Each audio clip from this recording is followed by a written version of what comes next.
agradeço muito pelo convite. É um tema que eu gosto muito de falar.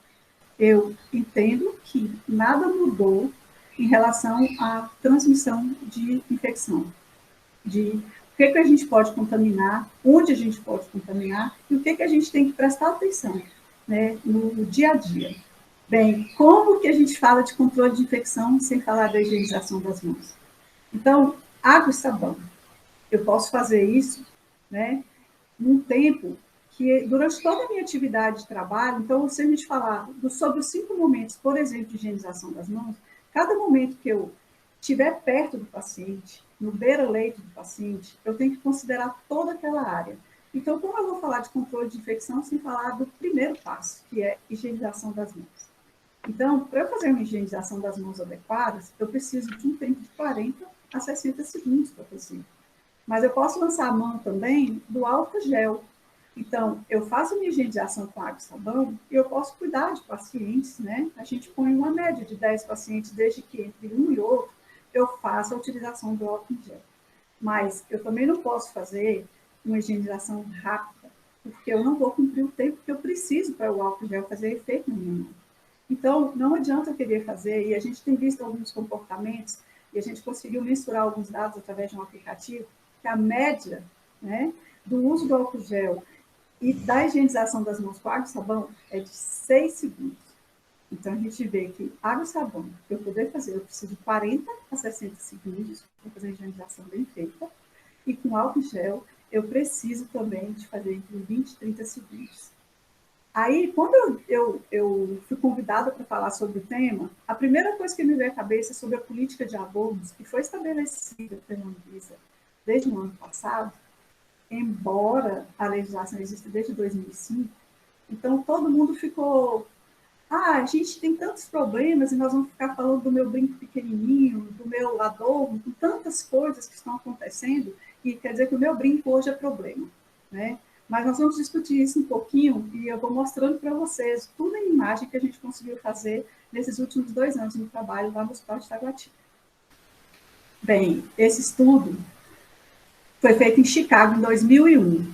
Olha só como é importante, como nossas mãos, né, são importantes.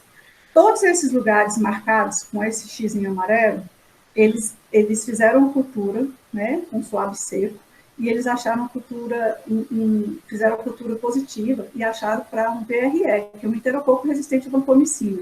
Então, quer dizer que uma mão contaminada tocou em todos os lugares. Vocês estão vendo que desde o suporte de soro até o monitor, quando o monitor apita, que eu vou lá e coloco o meu dedo, e tudo que eu toco com luva ou com a mão que não foi feita higienização adequada. Então, esse estudo é legal, que ele é de 2001, e a gente vê que essa realidade não mudou nada em relação ao nosso comportamento. Tá? Então, quando a gente fala daquela imagem que tem sobre os 5 momentos de higienização das mãos, então a gente está falando de tudo que está ao redor desse leito desse paciente. Então, qualquer lugar que a gente tocou, né, desde a mesinha de cabeceira, desde o armário, desde a mesinha de apoio, desde o monitor, do suporte de soro, que a nossa mão, né, a nossa mão contaminou toda essa... E aqui, como a gente recebe muito aluno, né, no HRT, no hospital escola, né, e é um hospital muito grande, a gente tem o cuidado de fazer o acolhimento de todos os alunos que chegam lá no HRT. Então, há já quase 2 anos, a gente está fazendo um trabalho de acolher tanto os voluntários, quanto os alunos, quanto os internos, quanto os residentes, da multiprofissional, da medicina. Porque quando eles chegam no hospital, a gente precisa saber o que ele tem de conhecimento e informar para eles como é o nosso processo de trabalho. Então, é uma missão, a gente diz que é uma missão muito árdua, a missão da infecção hospitalar, né? Porque a gente tem que ser meio o chato do lugar que vai ficar chamando atenção. A ideia não é chamar atenção, a ideia é mostrar para ele que existe uma política de trabalho, né? E a gente tentar fazer os ajustes com todas as pessoas que chegam lá. Então, o que acontece? Uma imagem como essa, né, a gente discute muito, porque se eu desconectar, né, a desconexão da agulha da seringa e reencapar, é só uma coisa simples, mas essas 2 atitudes, elas aumentam em 35% o risco de contaminar. Então, quando chega lá, E a gente quer orientar sobre isso para não fazer nenhum dessas duas atitudes, não fazer, nem desconectar, nem recapar as agulhas, da seringa e da agulha. Por quê? É a causa mais relevante de acidente no trabalho. Então, às vezes eles falam assim, mas e se eu jogar e vai ficar enchendo de seringa e a caixa vai ficar cheia e a gente tem que economizar? As pessoas têm uma ideia em relação a isso, que é mais fácil porque eu vou jogar fora e eu vou economizar espaço dentro da caixa de perfil cortante, né? Então, a gente sempre quer tentar despertar para que eles não façam isso, para que nenhum profissional faça. Porque o risco é muito grande. A gente, às vezes, considera só a imunodeficiência humana, que é o HIV ou hepatite C, mas a gente tem mais de 20 patógenos. Então, a gente sempre quer sensibilizar para que esses dois comportamentos eles não sejam contemplados durante o dia de trabalho. Aqui parece simples, né? A onda da máscara, a gente fala assim, nossa, mas agora o Covid, todo lugar a gente tem que usar máscara. Todo mundo agora tem que usar máscara. E algumas pessoas ainda não entenderam que o processo de usar a máscara o que mais importante é a gente se proteger, né? Então, parece repetitivo, parece bobo a gente falar, mas tem gente que não sabe usar máscara. Isso aí no ambiente hospitalar e também fora do ambiente hospitalar.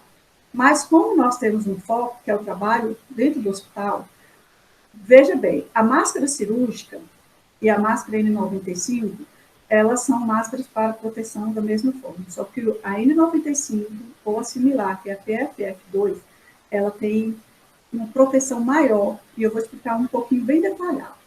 Para a máscara cirúrgica, a gente usa para proteção contra gotículas. Então, a gente colocou umas principais doenças que a gente tem, meningite, influenza, coqueluche, rubéola, cachumba, e olha, o Covid. Então, eu falo, nossa, Clara, mas também eu vou usar para o Covid, né? Eu não tenho que usar a N95? Sim, o Covid é exatamente, né, para proteção de gotículas. Mas quando é que eu vou usar o Covid? Para proteção do Covid, eu vou usar a máscara N95? Quando ele tiver o procedimento exigir, porque pode haver a produção de aerossóis. E quando é que isso vai acontecer? Então, nós vamos entubar o paciente. O risco de produzir aerossóis? Então, nós vamos ter que usar a máscara N95. E se eu for aspirar o paciente? Né? O sistema de aspiração fechado é o sistema que protege. Né? Ele já vem fechado, ele não permite que a gente desconecte para expor o ambiente. Né? Mas e se eu for fazer um exame de cavidade oral, e aí na hora que baixa aqui a espátula, ele tossir a produção de aerosóis na hora da avaliação. Então, quem hoje está na linha de frente, né, principalmente no exame clínico de pacientes suspeitos ou confirmados, ele precisa usar a N95, tá? Bem, a N95, ela tem um tempo, né, de utilização, mas existe agora o que foi regulamentado para o tempo de uso dela durante essa época de Covid. Então, está estabelecido que a gente usa durante 15 dias ou 15 plantões, mas até a forma de guardar essa máscara, ela é uma forma muito mais específica, porque ela tem um tempo de durabilidade maior. A máscara cirúrgica a gente vai usar e vai descartar. Mas a N95, ela tem um tempo de durabilidade maior. Então, eu tenho cuidado de colocar ela no papel ou numa embalagenzinha de papel. Tem um vídeo muito legal de colocar na vasilhinha de plástico. O pessoal diz que é um Tupperware. Não estou fazendo propaganda, mas é porque as pessoas entendem que aquela vasilhinha plástica é uma boa ideia. E verdadeiramente é. Só que para usar uma vasilhinha plástica com tampa, identificar o seu nome, o dia que você abriu, é preciso fazer uns furinhos nela, porque ela não pode ficar hermeticamente fechada. Mas foi uma surpresa quando eu percebi, e a gente, numa das visitas, ou acompanhando as pessoas em alguns hospitais, a gente via que essa máscara estava em muitos lugares. Qual a nossa preocupação? Ela estava em muitos lugares errados. No queixo, na testa, parece piada, mas na testa a gente viu, e colocado de maneira errada. Quando a gente está usando a máscara para a gente se proteger, o que está aqui na frente é justamente a barreira que foi feita para a gente não se contaminar. Então, se eu mexo na máscara na frente e toco nela, eu estou me contaminando, porque a proteção dela está na frente, o filtro que me protege, e é justamente onde, às vezes, a gente toca para consertar, toca para ajustar, ou toca para retirar, tá? Então, o maior cuidado em manusear qualquer um dos dois tipos de máscara é não tocar na frente dela. E aí, a gente gosta muito de fazer imagem para os treinamentos, porque às vezes ficar lendo da legislação é chato, então a gente monta umas imagens, né? A gente pede os colegas, enfim, para fazer. Então, nessas imagens, eu tenho uma pessoa que está retirando a máscara pela frente. Então, ela tem como amarrar ou como puxar o elástico. Então, puxar pela frente é onde exatamente a gente vai se contaminar. Uma simples, né? Só uso da máscara.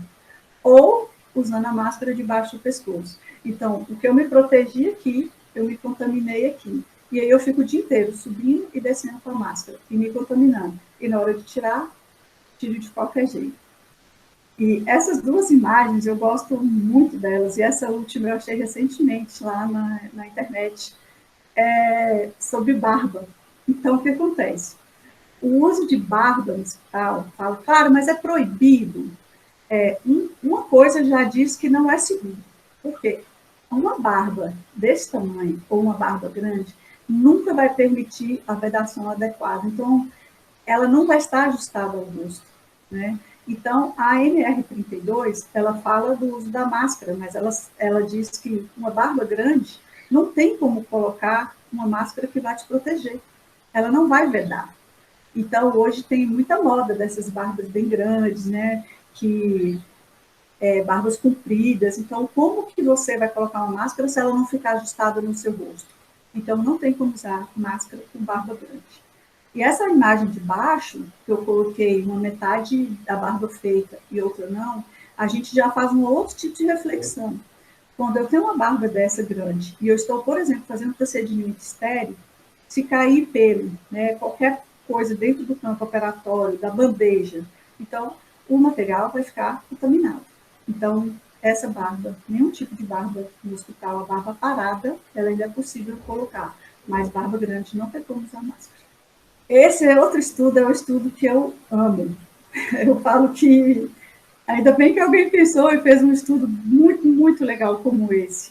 Isso aqui foi apresentado no congresso em 2018, né? Foi um congresso em Porto Alegre, congresso de epidemiologia.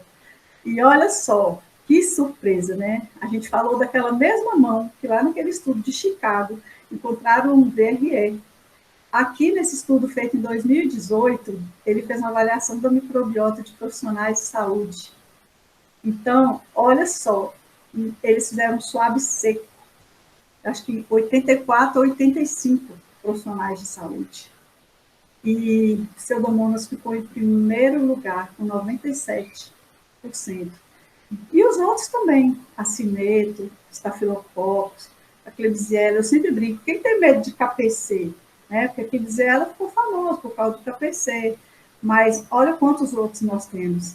E o último, todo mundo dá uma risadinha, né? Porque Gardnerella vaginalis.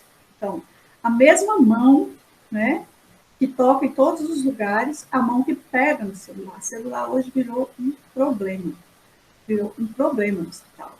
Então, a gente vê pessoas com comportamento, como essa imagem que a gente colocou, que ele está de avental, está com esteto no pescoço, esse crachá pendurado com cordão. Interessante que desde 2005, a N95, ele já fala que, a legislação já fala que o crachá pendurado com cordão não pode.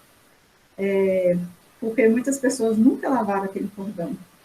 E agora virou moda aquele de cheio de pérolazinhas, né? E cheio de bordadinhos. E nada disso permite que seja feita a higienização do seu crachá. Então, tudo que a gente usar, a gente tem que permitir que a gente limpe, consiga higienizar, pelo menos lava com água e sabão e passa um álcool, né? Então, para aquelas pessoas, né, que ainda não se atentaram com o celular, é muito comum a gente ver toda hora pegando no celular, às vezes interrompendo o procedimento, né, para atender alguma ligação e pegando com luva. A ideia que a gente tem, né, que muitas pessoas têm sobre luva, é que eu coloco a luva e eu estou protegido. E com essa luva, ele toca em todos os lugares, inclusive nele mesmo, aqui, no rosto, a gestão, o certo óculos, tudo com a mão, né? Então, a gente tem que ter muito cuidado quando a gente usar luva e muito cuidado com o nosso celular. Eu brinco assim, você acha que seu celular é da Samsung, da Apple? Não é, seu celular hoje é da Pseudomonas. É só uma brincadeira, né? Para as pessoas entenderem o risco que a gente está correndo.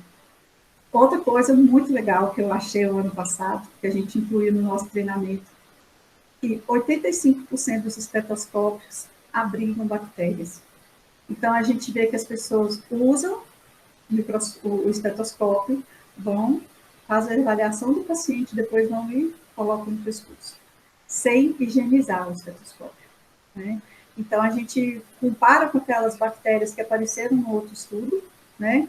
E vê que o que tem nesse aqui acrescentou só mais dois, o Clostridium e a Espermatoformonas. Mas o abrigar, né, de bactérias no estetoscópio, e algumas pessoas trazem a demanda para nós dizendo assim, porque eu pego uma luva e levo, coloco o esteto, né, levo até, faço a ausculta do paciente, depois eu volto e jogo a luva fora. Então, imagina quantas luvas a gente não gasta fazendo esse tipo de, né, esse tipo de comportamento, e se a gente podia fazer a higienização somente usando o álcool 70%. O álcool líquido, né? Porque o álcool gel é só para a gente fazer nas nossas mãos, né? Então tem que tomar muito cuidado com o estetoscópio. Do mesmo jeito que a gente cuida do nosso celular, porque o nosso veículo é mão. Uma outra coisa muito legal, eu li que em São Paulo e no Rio de Janeiro, no ano passado, já tem uma lei que proíbe os profissionais de saúde saiam com as roupas, né, jaleco, na rua, e que tem multa para isso. Mas é interessante que essas três imagens a gente vê diariamente. E é muito triste, porque como que a pessoa diz, eu acabei de lavar o meu jaleco? Se todo mundo disser que acabou de colocar o jaleco, que ele está limpo, e circular, como que a gente vai poder saber? Então, como é que uma pessoa, qual razão ela entra dentro de um refeitório, né? No hospital, ou em restaurante, ou na rua, né? Qualquer lugar, usando o jaleco, que é a nossa roupa de trabalho. E na NR32 também fala que não é permitido o uso do jaleco, do estetoscópio, fora da nossa estação de trabalho, né? E outra coisa que a gente tem percebido são essas roupas personalizadas, né? Que faz como o pijama hospitalar, que eles chamam, ou os scrubs, aqueles que vêm floridinhos, né? Que o pessoal da pediatria gosta muito, e outros setores agora, todo mundo com Covid criou, eu vou fazer um uniforme desse para mim, né? E entender que essa roupa que substituiu o jaleco, ela também não vai poder ir para o refeitório, ela também não vai poder circular. Como é que ele está levando essa coisa para casa? Tem gente que desce do carro com essa roupa e depois vai embora com essa roupa. Nesse estudo aqui, foi desse jornal americano, né, em 2019 também, o resultado deu que 71%, de 5 a 71% dos jalecos tem estafilococcus aureus. O coagulase negativo foi de 31 a 90% nas roupas privativas. Então, daquele estudo, desde 2001 de Chicago, que cresceu o VRE, desde o estudo que fez o jaleco, desde aquele estudo de epidemiologia, e esse aqui, que é do jornal americano, né, o do estetoscópio foi um estudo da Universidade de Cambridge. Então, desde então, as pessoas vêm falando das mesmas coisas, e vocês veem que são as mesmas bactérias, né? Então, nesse estudo também fala das roupas privativas, quantas bactérias, qual percentual que deu de enterobactérias, de Acinetobacter, de Staphylococcus aureus. Então, qual o cuidado que eu tenho que ter com a minha roupa, a roupa que eu uso para o meu trabalho, né? Então, a gente às vezes conversa com uma pessoa que está dentro do banheiro usando jaleco e ela não entende por que ela não vai poder ir ao banheiro com o jaleco, por que ela deveria tirar o jaleco, né? Aí eu brinco que enterobactérias, elas estão exatamente, né, no intestino. Eu faço só um jogo, assim, para as pessoas entenderem que tipo de cuidado a gente tem que ter quando a gente está trabalhando e com a nossa vestimenta. Da mesma forma, andando na rua, né, e da mesma forma no refeitório, nos restaurantes, né. Os enfrentamentos que a gente tem é para sensibilizar as pessoas que elas não devem usar essas roupas fora do seu ambiente de trabalho ou circular nos lugares íntimos como o refeitório, usando a roupa que ela deu plantão o dia inteiro e andou o hospital inteiro, tá bom? E aí, é a nossa querida luva, né? A luva que protege é a mesma luva que vai nos contaminar. Essa ideia de que eu uso luva e aí eu digito no computador, tem gente lavando com água e sabão e passando álcool, né, em gel nas mãos. Então, o que a gente quer, sempre a gente pergunta é o que é exatamente que ela está pensando, né? Ela está se protegendo de quê?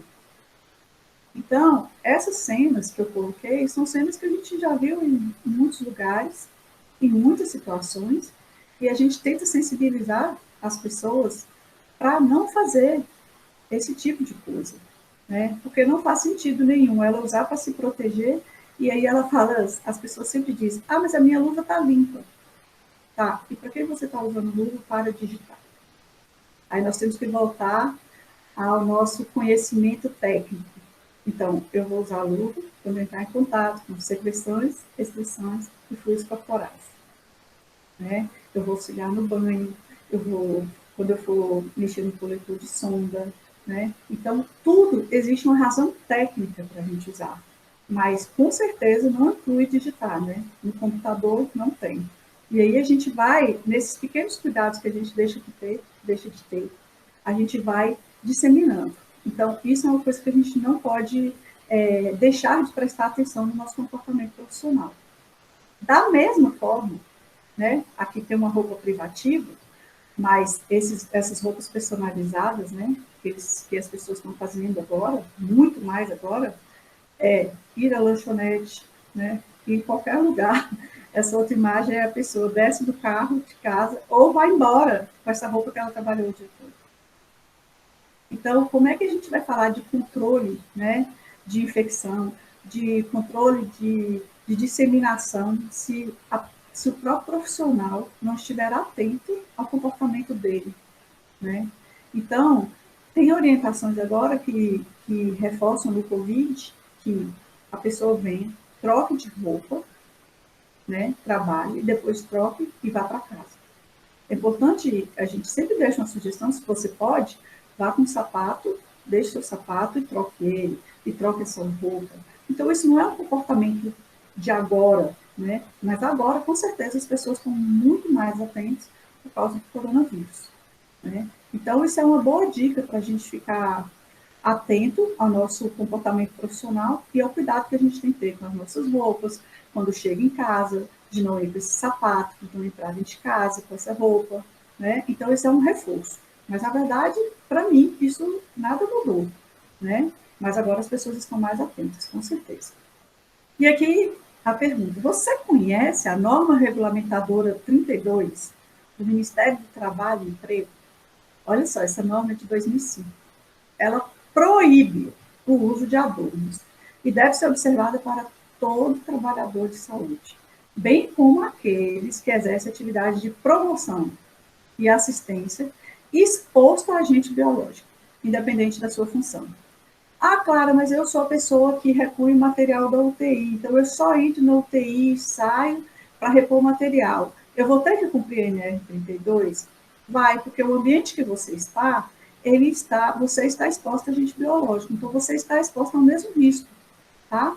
Então, o que é considerado adorno que eu não vou poder usar? Então, pronto. Aí, ó, relógio, colar, crachá. Ah, esse crachá com pedraria foi o que mais deu na moda no ano passado. E aí, quando todo mundo chegou com ele é um porta-crachá retrátil, mas cheio de pedraria, não dá para usar, porque ele não permite que você faça higienização. Se cair gotícula, sangue, qualquer coisa cair, as pedrinhas vão todas embora, tá?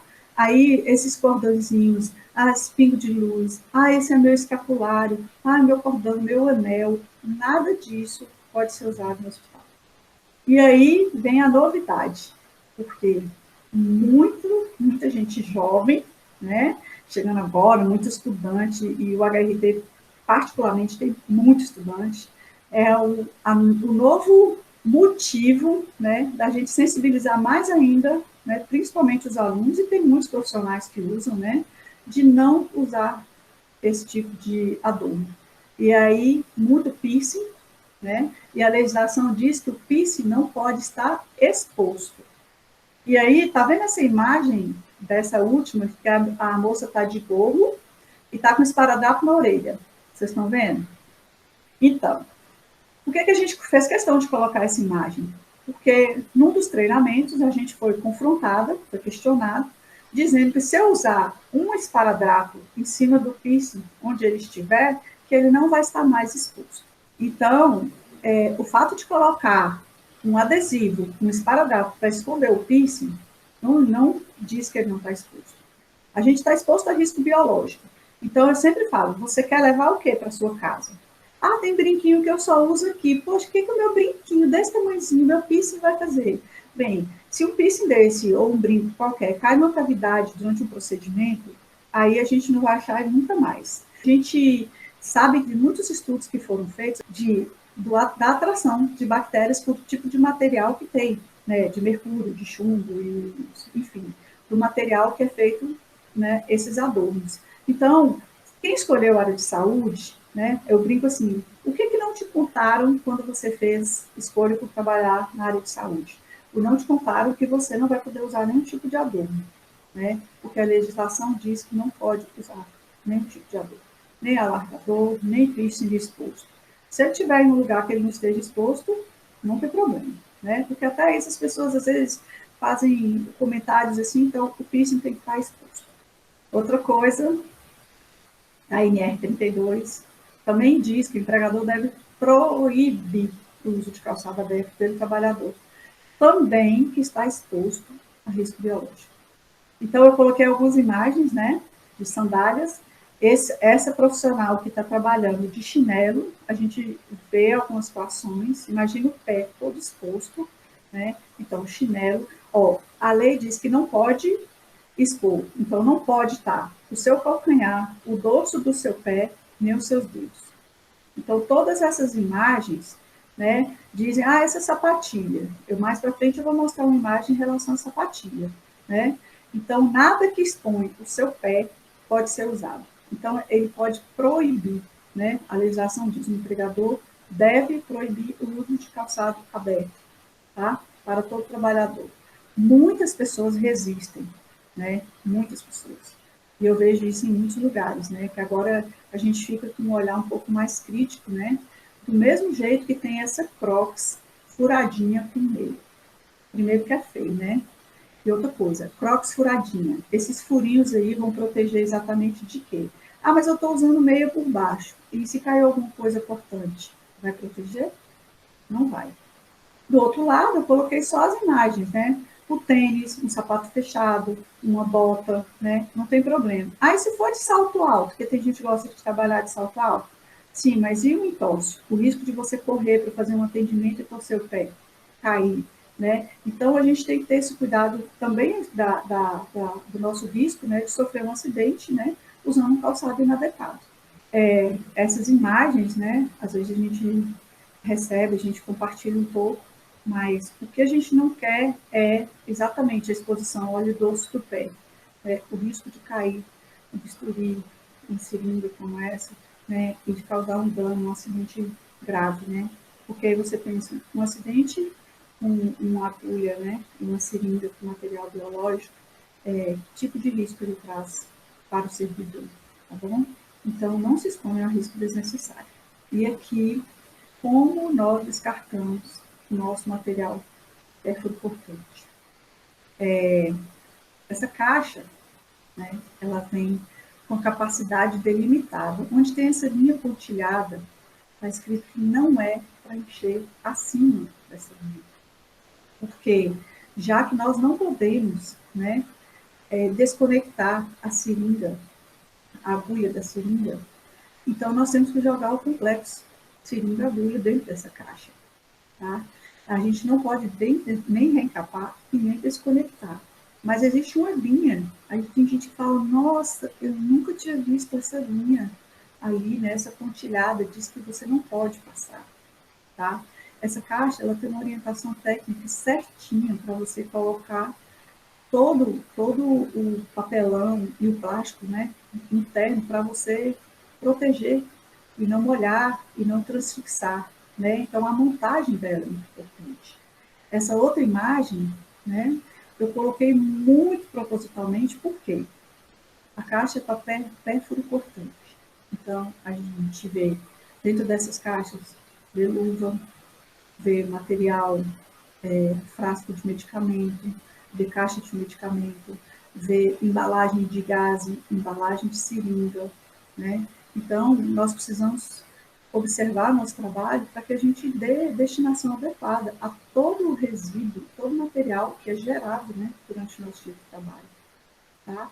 Então, isso é um alerta para que a gente não coloque material que não é, né, que o destino dela, o final não é material perfluorcortante, tá bom? Que chama também responsabilidade social, né? Então, quando alguém, por exemplo, usa medicação em casa, né, e a gente, como profissional de saúde, né, principalmente as pessoas que trabalham nas unidades básicas, é importante que elas orientem para nunca jogar esse material fora, né, de um recipiente ou no lixo comum, porque vai contaminar o ambiente e vai expor as pessoas, né? Então é muito importante que essa orientação a gente dê também para as pessoas que têm cuidado domiciliar. E o que está mais deixando a gente triste, e hoje eu vi uma matéria de novo na televisão, é onde nós estamos descartando os nossos EPIs. Muitas pessoas reclamando que não tem, as pessoas que usam e não sabem a destinação adequada ou jogam em qualquer lugar. Então a gente acha dentro de carro, um dia a gente achou, chamou atenção muito essa imagem do para-brisa, quando a gente olhou tinha umas 8 máscaras jogadas dentro do chão do carro, né, de um profissional de saúde. E no estacionamento, os propés jogados nas escadas, máscara, muita coisa descartada em local inadequado, né? Então, nós estamos falando de nós mesmos, né? Onde a gente está descartando nossos EPIs? Né?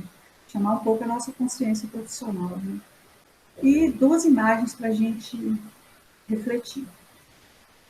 Segurança no trabalho é tudo. Eu imagino que alguém tenha falado para esse moço que está com a corda no pescoço, né? Diz para ele, olha, você tem que trabalhar com capacete e você tem que estar firme, estar seguro, né?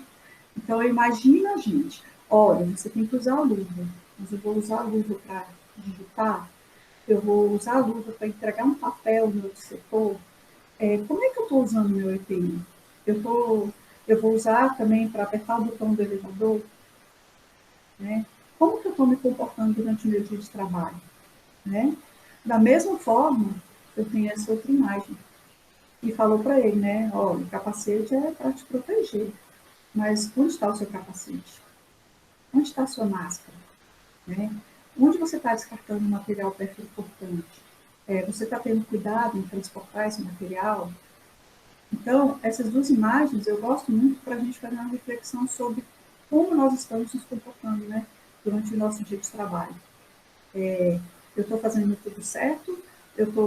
A quem eu estou expondo? Quem quer que está sendo exposto? Né? Que cuidado eu tenho com o meu colega? Às vezes faço uma coleta de material e saio com uma seringa na mão, né, sem colocar na bandeja, cenas muito comuns, né? Ou estou transportando material biológico sem transportar num recipiente seguro, né? Ou eu estou pegando o meu avental, que eu acabei de entrar num lugar onde eu tenho um suspeito, eu cuidei e eu não tive cuidado de tirar. E aí a Fran vai falar bem sobre esses cuidados, né, as precauções, o descarte, tudo. Então, a minha reflexão é como eu estou usando o meu EPI? Como eu estou me protegendo ou protegendo o meu colega? E eu gosto de deixar essa mensagenzinha, porque ela é simples e as pessoas, como o NCH, a gente brinca que onde a gente vai, a gente já está acostumado que as pessoas confrontem, discutam, fala que o brinco dela é pequeno, mas não vai ter problema, que ela nunca vai tirar o cordão que ela ganhou, que não faz sentido isso, que tem tantos outros problemas no hospital, mas fica falando de adorno, fica falando de cordão de crachá, e tantos outros problemas mais graves. A minha resposta para elas é sempre a mesma, né? Se a gente fizer a nossa parte, né? Se a gente fizer o que nos cabe, a gente consegue fazer os ajustes que forem necessários. Mas se nem a nossa parte a gente não fizer, como é que a gente vai conseguir trabalhar? Né? A gente faz o que depende de nós, só o que depende de nós. Né? E o que depende de outras pessoas para o nosso trabalho funcionar, a gente vai correndo atrás, documentando, né? Pedindo, treinando. É isso que a gente consegue fazer. Então, eu sempre falo que a gente tem que fazer o que é certo. Não o que é fácil, porque o nome disso se chama ética. Né? E às vezes falta um pouquinho do nosso mover em relação a isso. Tá? Então, essa foi a minha parte na apresentação. Eu agradeço muito a oportunidade, né? E espero que vocês tenham gostado. Qualquer coisa também, depois a gente vai ter um momento para a gente discutir, tá? E muito obrigada.